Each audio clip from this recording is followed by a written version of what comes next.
Perfect. And we are live. I want to thank everyone for tuning in to a very special edition of Off the Record on the People's Podcast this afternoon. We have a magnificent guest with us today, one who is going to give us some amazing information as well as inspiration, and that is none other than the world-renowned author herself, Miss Valerie Williams. How are you doing, ma'am? I'm wonderful. Yes, ma'am. I want to thank you for taking time out of your busy schedule to come on the People's Podcast and have a conversation with us. First of all, for everyone who's watching, I want to make sure I do the proper introduction. This woman, we just met recently at an incredible event with Dame Dash, where I was the host, and she was running everything. I don't know exactly what her title was, but she was in charge. And when I was having a moment of anxiety, trying to get everything together with the camera and the sound, it was our sister who came up to me and told me, "Don't let the devil win. God is in control." Very spiritual woman, and you helped keep everything calm, and I appreciate you for that. And then in the midst of the storm that was going on before the Dame Dash interview, it was you who gave me a quick motivational story, and I wanted you to just let us know some of the things that you've had to overcome and why you still so upbeat and positive energy and the spiritual. Like, let us know what's going on, man. Okay. Yes, the day when we met, I was just asked the day before just to do the checklist for guests coming in. That's all I was there for. And I just was helping out a friend.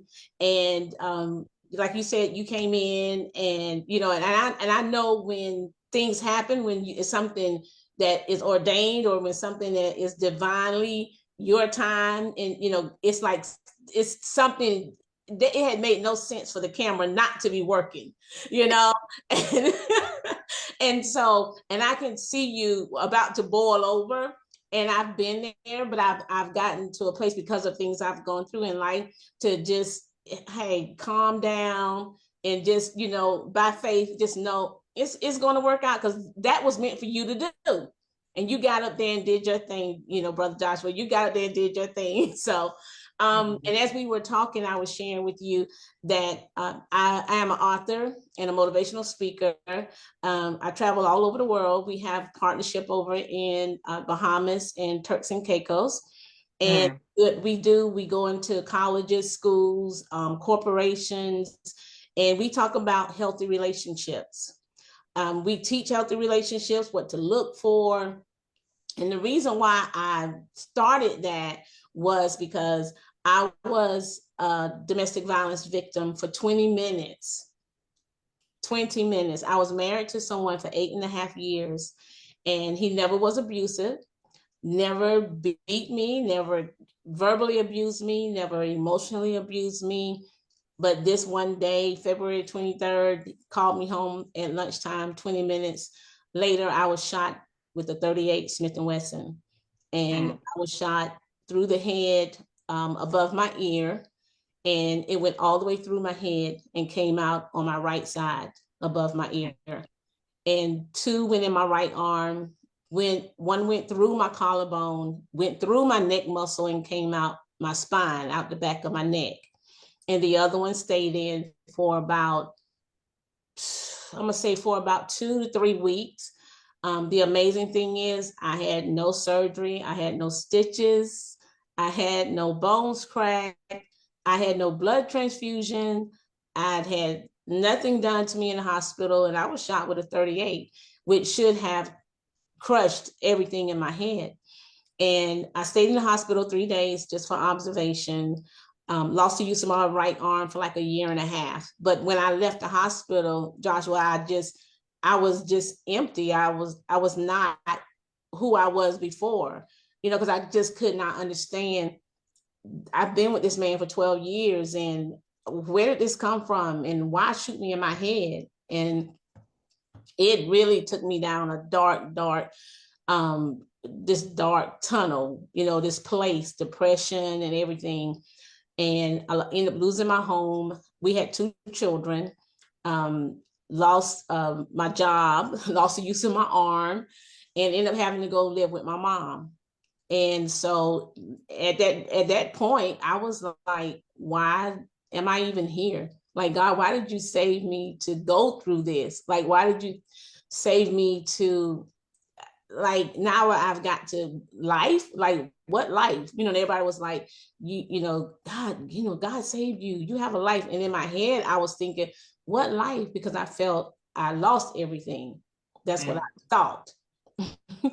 And so as time passed, I really began to draw closer. Like, I was raised in church, and I was brought up in church, and I went to church. And that's what I tell people. I went to church. And so I knew of God, but I didn't know him as my savior, as the one that created me, the one that protects me. I didn't know him in that way. And so I was just like, what life are they talking about? All this pain, because I'm feeling pain physically. I have 6 bullet holes in my body. I can't use my right arm. I don't have a home. I've lost my job. And I was just in a place of hopelessness. But this is the thing that got me. And that's why I know, like, when you were panicking and when we go through things, this is what always keeps me on my square. That's what I call it. It keeps me on my square, because yes, ma'am. Things happen that come and knock us off our square. And this is what really kept me on my square. God made death behave for me. No matter what I was going through, no matter the pain, no matter what I thought I had lost, no matter my next hurdle, my next obstacle, God made death behave. I should have, that bullet should have blew my head, because it was a 38. I should have been paralyzed.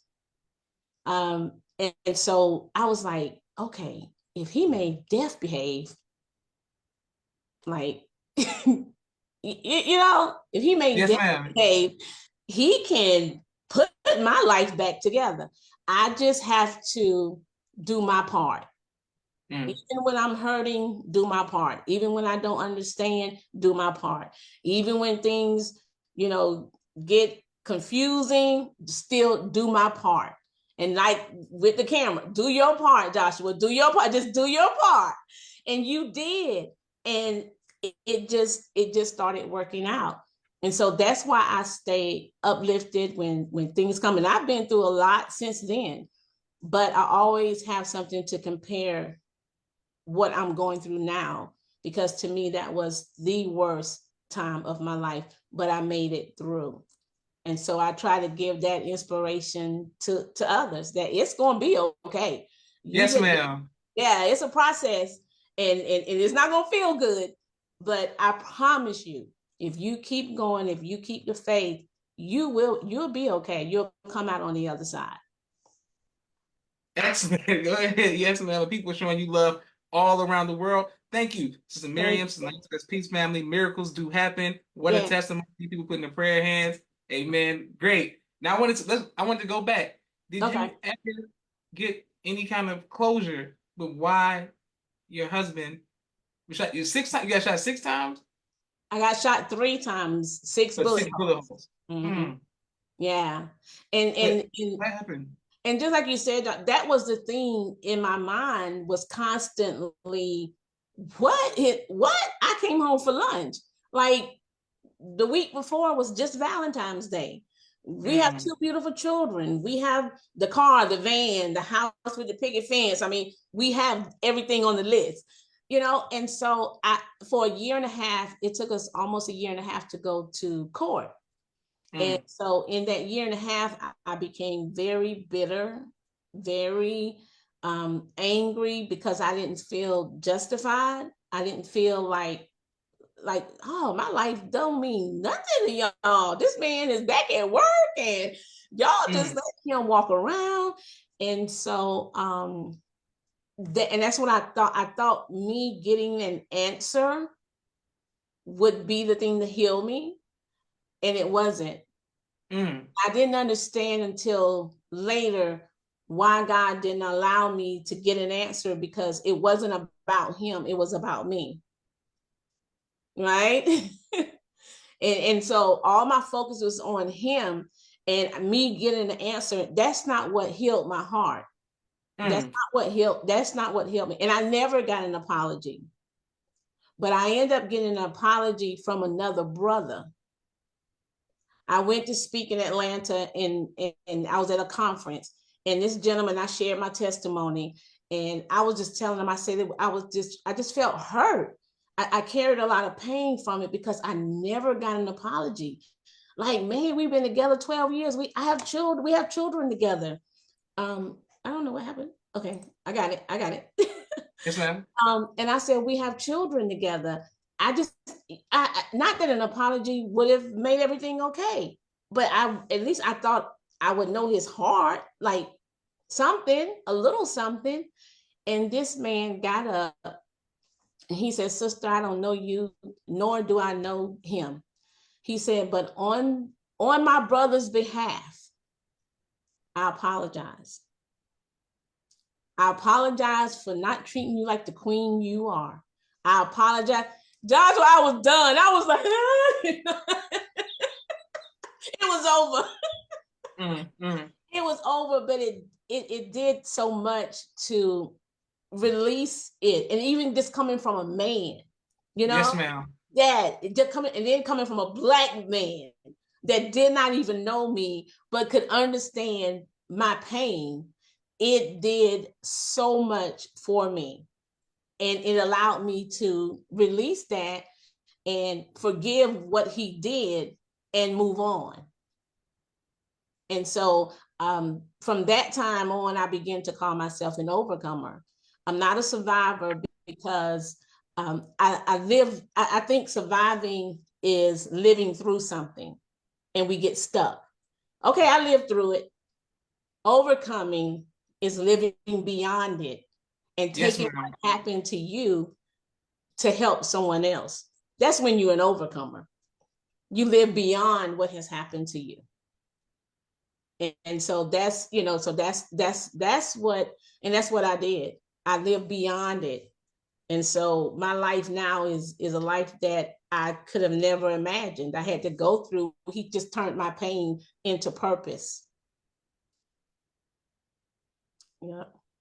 Beautiful. Okay. And thank you everyone who's showing love to our guest, Miss Valerie Williams. I wanted to ask you, we spoke and I announced that you have 20 books. Where can we get these books and how, and let's make sure we support. Yes, I have some of them. God's Divine is my very first book, and that is my story, God's Divine. You can see the bullet, and then the hand of God, and then my head. That's the very first one, and I did not want to write it because I wasn't healed at that time, but I knew that God was continually speaking to my heart that someday someone will need to know that miracles still happen. And someone would need to have your kind of faith. And so write the book. Even if you're hurting, write the book. And at that time, Joshua, I was saying I didn't have any money, but none of that mattered because this is the truth. When I wrote the vision down that I was going to write a book, he provided everything. Everything came. So I have my books, I have journals, I have workbooks, I have a children's book. I have journals for our little girls. I have relationship journals because we have to get back to being healthy families, healthy communities, learning how to truly love one another, being what you want. We want all these things from someone. We want kindness. We want respect. We want somebody to adore us. We want somebody to care. We want somebody to forgive us. We want somebody to be long-suffering. Are you? Are you?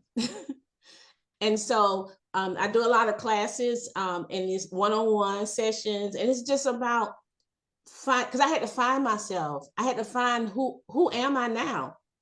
I'm still someone's mom, but who am I? And so whenever we go through things, we have to be broken in order for the real us to come out, for the authentic us to come out.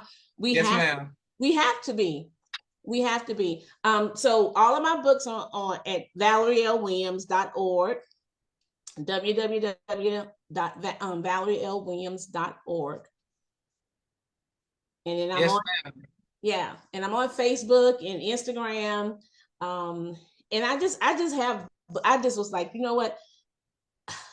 We have got to get back to being healthy and truly loving each other. Our what we say is healthy is toxic, but we are normalizing it to being healthy. And it's not. So we have to retrain the brain. I go into schools as early as elementary schools because we have 11-year-olds in relationships, in toxic, abusive relationships. And we're not talking to our children. We're not connected as we should be as a family. We don't sit down and have dinner together. We don't sit down and talk and, have those conversations. And so I continually have to go every October to these memorial services and domestic violence vigils. And we just have to get back to what is love? What is that? Can we stay right there? That's a question that I spent my whole life. One of the questions I spent my whole life wanting to have a better grasp and understanding of. What is love? Okay. I just had a session with two sisters. They were 25 and I think 23 and 25. And I was very shocked that these young women wanted to come to even talk to me. Their mom suggested it because at 23 and 25 and 30, they don't want to hear about, I need to prepare myself. And I asked them, what did you do to prepare yourself for a relationship? What did you do? Tell me your boundaries. They couldn't tell me because nobody ever told them they need to have boundaries. Mm-hmm. So I say, you meet somebody, you have no boundaries, you have no standards, you have nothing to protect yourself. But you have all these expectations from someone that you're not even protecting yourself. Mm-hmm. So give me 3 boundaries that will protect you. What are your boundaries? They struggled, but they both have 2 children. Mm-hmm. And so love is, for me, what I learned is, I have a book called Heart's Desire. And I wrote that because now I have realized I did not know God. I did not know him. And I didn't know when he allowed a bullet to go through my head, Josh, went out the other side, that was love to me. Mm-hmm. That was love. So I said, if he did that, he'll show me how I deserve to be loved. And so when I cried at night, he would comfort me. He didn't tell me to shut up and you're talking too much, you're complaining too much. And, he didn't tell me all that. When I needed him, he was there. When I needed comfort, he was there. When I needed him to speak to me, he spoke to me. And it was how he spoke to me. Even when I first started speaking, I was traveling everywhere. And I would come home and say, but who's going to comfort me? I'm getting in this bed by myself. And so I had to learn how to love. Like, if can't nobody love me like that and treat me the way God treated me, like he treated me good. I was, my heart was at it. I was happy being me. I was happy at times. I didn't worry about going. I could go to dinner by myself. I was going to resorts by myself because I fell in love with who God showed me I was. And I love me. I don't compromise. I don't settle. I don't, because I'm okay. If I have to be by myself, my motto is, I'd rather be healthy alone than to be sick with you. I'd rather be healthy. And it takes us time it's okay to be alone, to figure out what do you really want? What are you, when you say you want love, what does that consist of? I had these young ladies do this. What do you want? And they put all this stuff up that they wanted. I say, okay, and what are you getting? What have you gotten? Nothing what they wanted. So why are you settling? Because there is someone who will say, but make sure you have those things too. Make sure what you're expecting from someone, if I'm expecting long suffering from you and kindness, if I'm expecting all these things from you, make sure you have it. That's not fair, because it's not fair. It's not fair to request, like it becomes a job. You have people working to love you. It's like going to work. Like they gotta work. They never do anything right. They can't say anything right because they're not making you happy. That's your responsibility. That's your responsibility. Make yourself happy. And so you have to find out what I want, what I like, what I don't like. It's self introspection. You have to look inside yourself and really sit down and ask yourself the hard questions. You have to learn, as my book says right here, you have to learn how to master me.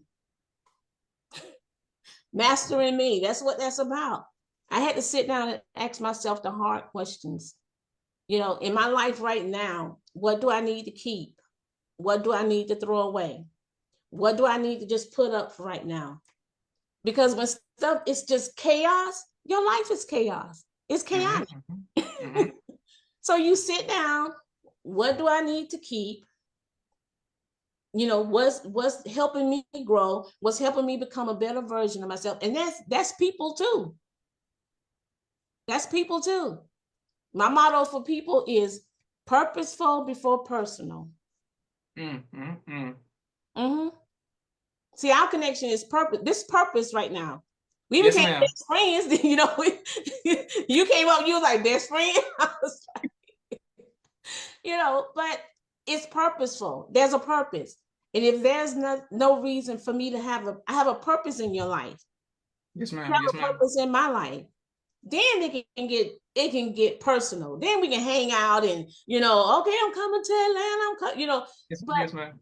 This is purposeful because we're trying to impact the world. So it's purposeful. So we have to figure that out. It can't be personal and just having fun and we just kicking it and we about business. Yeah. Beautiful. Yes, ma'am. And people showing you love all around the world. Thank you, Sister Amatula says, yes, I totally agree. Thank you. Sounds like me. You sound like her. And Sister Naima says, yes, ma'am. Thank you all. You know, all the women finger snap, go off, sister, go ahead. You know, all that beautiful stuff. Can't wait to upload it to YouTube. We have a quick 60-second commercial break for all of the sponsors of the People's Podcast. I want to thank everyone for each like, share, subscription, every anonymous Cash App. Thank you all for showing love. And we're coming right back to our guests because I have so many more questions. And if you have any questions, please put them in the comments section and we'll get started. And we live with the People's Podcast. Street Premiere Media Production. He has a 4K camera and a drone. He does television and film editing. Please reach out if you need any of that. Sister Naima, Stay On Point Dance Academy. She teaches ballet virtually to young girls all across the country. Sister Miriam, ABC I Love Me children's book and coloring book. My father's book, A Soldier in the Movement of Christ. My two books, Cleopatra, which is a children's book, and No Father, No Excuse, both of which are available on Amazon. Perfect. 1 second. Boom. And we are back. Please let us know what city you all are watching in. And if you have any guest suggestions, please put those in the comments. My next question for you, ma'am, is, so the man who said that he apologized, are y'all still cool? Was that just a one-time thing and he went away, or what happened? It was a one-time thing. I remember his name was John. And he just stood up, and he was an artist in Atlanta. He had a vending table, and after we shared, he just raised his hand and he was like, ladies, I just want to say something, because I guess the women, it was 3 of us that spoke that evening, and I guess we all were like, I guess he could tell that he never heard, man, they didn't apologize. I like, they said, sister, like, I'm sorry, and he just, when he said it and he started saying, the queen you are, but you could just, we was done. But he don't know, maybe to this day, what he did. I post it every year because it really healed a lot inside of me. And I was able to release that, needing that I'm sorry, which really really wouldn't have done anything. It really didn't do anything. So like I said, it took us a year and a half to go to court. And when the year was over, I thought that the time span was about him, but it was about me. It was about what God was doing in my life at the time. He was taking all that stuff out because I had a work to do. I had purpose. I didn't understand at the time what it was, but he was like, you can't carry that. That bitterness can't go. That hatred can't go, and so I think when I released it and said, I forgive him. I don't, because in my mind, when we say we forgive someone, what we think sometimes, Joshua, is that we're saying, I forgive what they did to me. That is okay, and that's not what you're saying. What you're saying is, I release me from that. I'm no longer a prisoner to that. So if you don't apologize, if you never say I'm sorry, if I never get a whatever from him, I'm releasing me. I'm no longer, because when you carry that, it is heavy. It's very heavy. And so I started saying it in the beginning. Joshua, I would say, okay, Lord, I forgive him. And in the next breath, I would say, but I don't. Because I kept going back to, this was my husband and you shot me in my head. Like, you could have, you should have been shooting me anyway, but the first shot in my head. And so, but the more I said it, the more I didn't feel that bitterness and that wrath, like, I want to get you. Yes, ma'am. Yes, ma'am. Yes, ma'am. Yeah.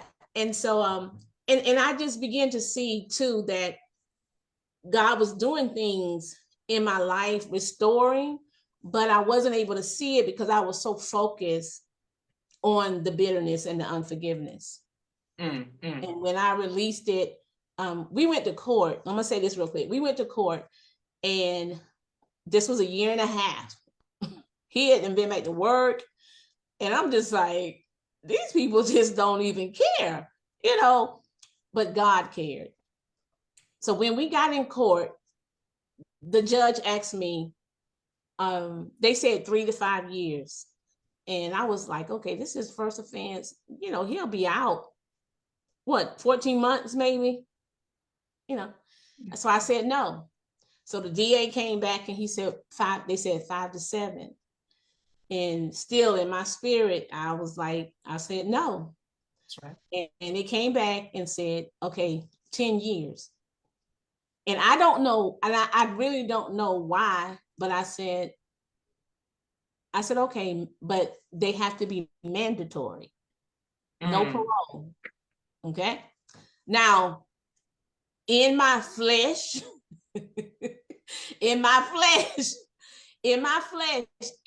I was thinking to myself, 10 for each bullet hole. That's 60. In my flesh, this is what I'm thinking. As I'm looking at the judge, I'm saying to myself, because I could feel that anger and yeah. And so I wanted to say 10 for each child, then 10 for my arm that I can't use anymore, 10 for my job, 10 for our home. I just wanted to just, and then I heard God speak and say, I know he has not showed you, he didn't show you any mercy, but I have. And so I said, I told the judge, I said, I'm pleased. And when I walked out of that courtroom, I could feel every heaviness that I had carried for a year and a half just fall off me. And I started weeping. And my pastor, who was my classmate, literally had to hold me up because I felt the release that I no longer had to carry that. And I had to go and get my children and tell them that their dad was going to prison for 10 years. And it wasn't as a joyous occasion as I thought it was going to be, because they were 4 and 7. But it just showed me that even when people can hurt you to the deepest, if you have God in you, you'll have compassion for them. And that's when you understand that it's not you, and how much you've grown, and how much you've gotten out of your way, because they put the handcuffs on him, and I was like, oh my God, and then I thought I was crazy, but it wasn't. And my pastor told me, he said, that's compassion. He said, that's what that is. And I know it's scary. He said, but that's compassion. You have allowed God to come into your heart and you have the compassion of him. Ooh. I was like, how did I get here? From the day I got shot, how did I get here? But it was a journey. It was a process. And so when you want to heal, you have to allow yourself, you have to open yourself up to that. Yes, ma'am. And a lot of times we just want the Band-Aid and we want to go on. We just want it to stop hurting and we just want to go on. And that's why so many people are carrying so many things for years and years and years. They never let go. They never let go because they're not opened up to heal. They're not. And you ask me why I have joy, because I've healed. So if you ever get a chance to look in my heart spiritually, you won't see any scars. Yes, ma'am. Yes, ma'am. Beautiful. Okay, and people are showing love all around the world. I wanted to ask you, your use of your arm. How did you get that back? Joshua, it just came back. I have a little claw effect right here. You see it? See this one? Yes. Okay. Because it severed some of my nerves and it stretched some of my nerves, so it made my hand draw up. I could not move it, or I could not use it at all for a year and a half. And so they told me I was going to Atlanta every 3 months to Crawford Long, and they was telling me that you may never use your arm again. And so to myself, at first I said, well, thank God I'm even here, because I had a bullet go through my head. So thank God I'm even here. But because I was growing so and walking by faith so, and because God allowed a bullet to go through my head, and I'm still in my right mind, Joshua, I was like, you can heal this. You can heal these nerves. Lord, what's a nerve? Yes, ma'am. And so I began to pray over my arm. I began to, a friend of mine is a pastor in Atlanta, and he began to tell me to get some oil and anoint my arm and speak to it and tell my arm what to do, to change my mind. And he was telling me how powerful my words are. And so he said, just speak to it. And so every day he said, even in your mind, when you're walking, although your arm is hanging, in your mind, your arm is moving. Okay? So I started doing that, and I had an appointment in Atlanta, and I was getting dressed. And Joshua, I went to put my arm in this sleeve, and this arm just like, and my girlfriend was with me, and we was screaming, and then I was thinking, I'm looking at it like, okay, move again. Yes, ma'am. And it didn't. And over time, it just started moving. I taught myself how to write with my left hand, because to me, there were no excuses, because God made death behave for me. And so there were no excuses. I couldn't sit and say, oh, my husband shot me, that's why I can't do this. Oh, my husband shot me, that's why. Oh, I can't use my right arm, that's why I can't go back to school. Oh, no, I can't do. There were no excuses, because God made death behave. So what else? If anything else come my way, I have faith. to believe if he made death behave, if he made death behave, he can help me pay my bills. You know, he can help me take care of these two children that I have to raise some kind of way. I don't know how.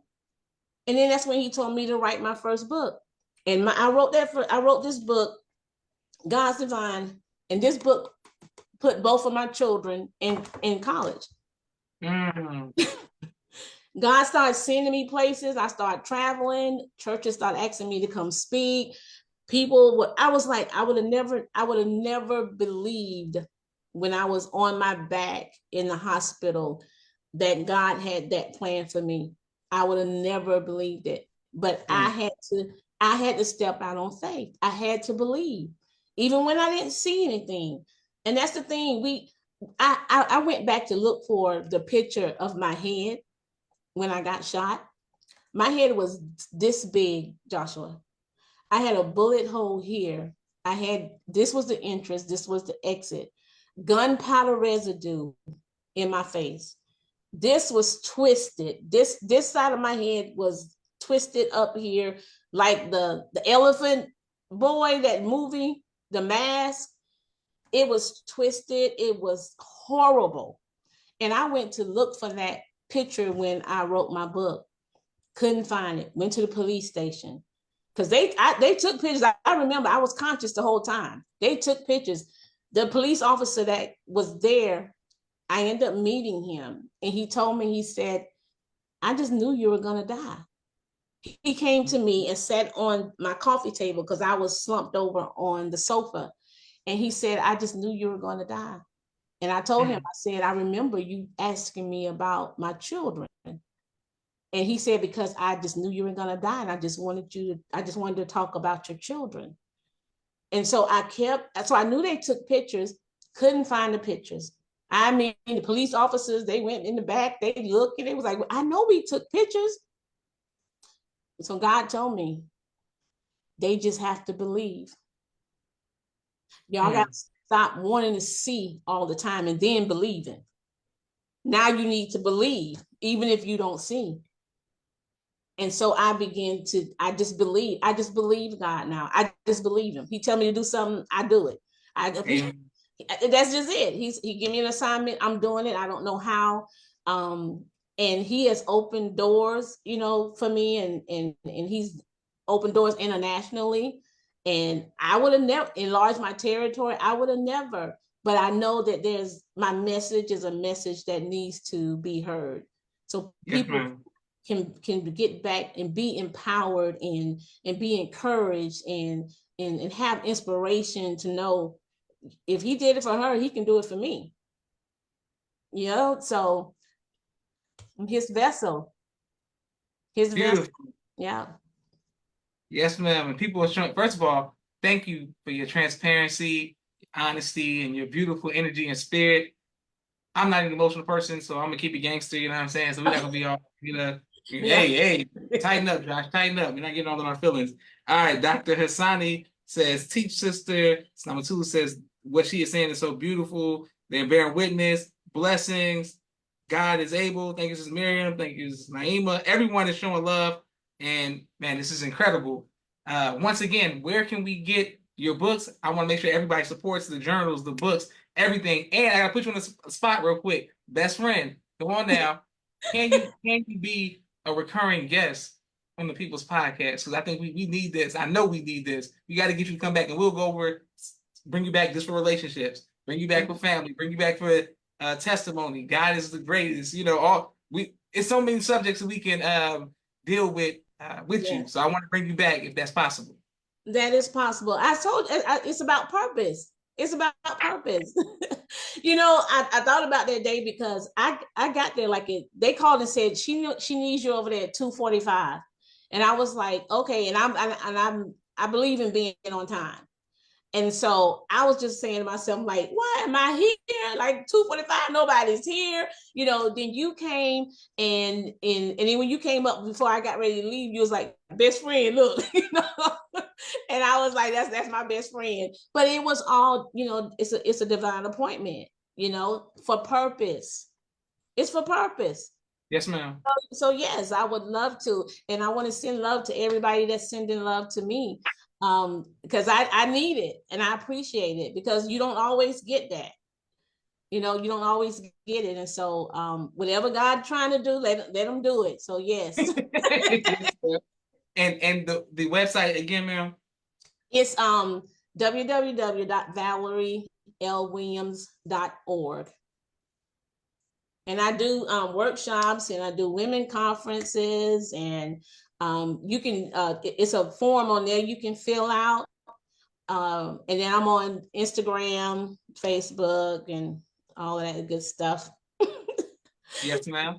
And I have two more questions for you. Well, one more Okay. question for you, but I want to first of all shout out to your children and let Yeah. them know the People's Podcast is home for them as well. We're sending love and positive energy and God's grace and mercy to them as well. So shout out to your children, your whole family, but shout out to the children as well.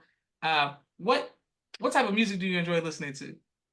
I love jazz. I love R&B. Okay, okay, Yes. I love me a little neo soul. Um, okay, yeah, and let me tell you who my favorite singer of all time is. Charlie Wilson. okay. Now, who is that? You Who's know, that? he was with the Gap Band. Remember the Gap Band? Outstanding. Oh, Joshua, you don't know Uncle Charlie? Wait, what does he say? Uncle Charlie, does he say, He "Hey sang, girl, how you doing? you My know, name you is know. Charlie, last name Wilson, and I was wondering." I mean, what we doing? What we That's doing? him. That's him.